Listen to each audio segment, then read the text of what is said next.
Could you just explain to me how the GEA formula is implemented between districts, or how it was implemented in this particular proposed budget?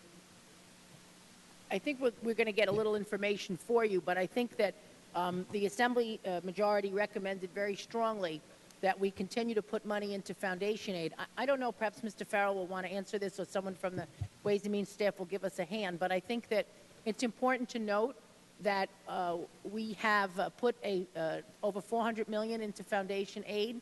The aid is distributed to school districts through a complicated formula, but I like to remind the members that it's not chemistry. The formula changes every year based on things like attendance, population, free and reduced price lunch, real property wealth, et cetera, et cetera. So the gentleman is welcome to look into that. It's all online now. It's all available to be reviewed.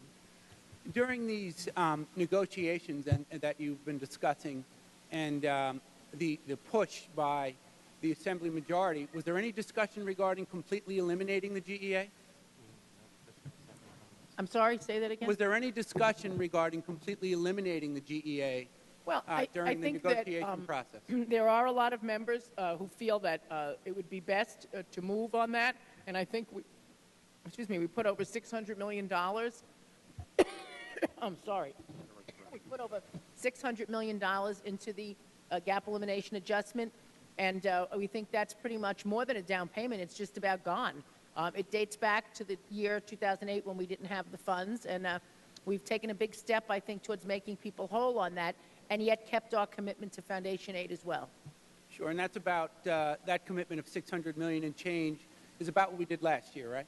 Yes, it's over 50%, so is now going to be done. 58% of it eliminated, so there's only a little bit left to go. Yeah, 430 or so, right? Right around 430 million or so.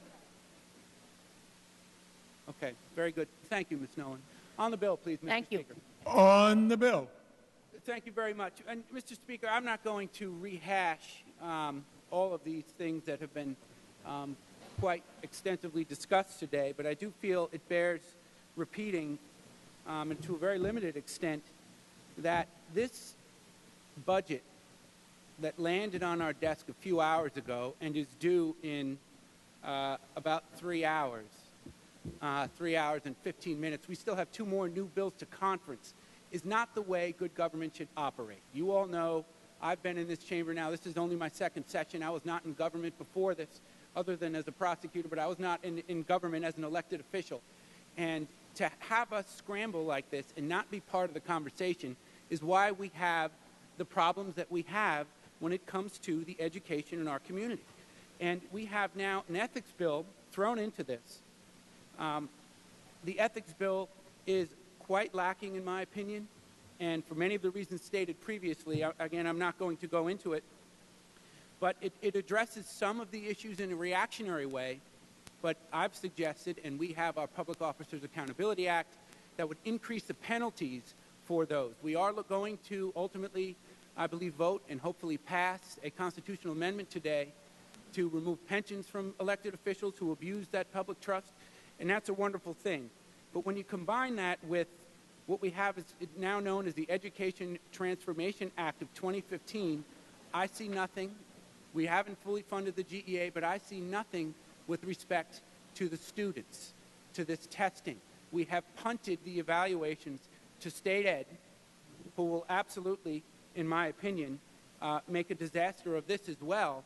And then once they say the teacher evaluations that have so many dynamics and nuance to them, once they have a certain extent, or they're worth 20% or 50% or 100%, whatever they say, I can predict as I stand here today that they will be the demons again, and we are not going to have the opportunity, or we may have to force ourselves to somehow try and revamp this, because we didn't have the guts to take it on right now. So during this negotiation, we should have told the governor, enough, let's slow it down and let's do it the right way. But instead, we've unfortunately just passed the buck, and I believe we're going to be back here again for those reasons and for all the other reasons that have been reiterated by my colleagues. I strongly suggest, and I will be voting in the negative, but I suggest that my colleagues do the same. Thank you, Mr. Speaker.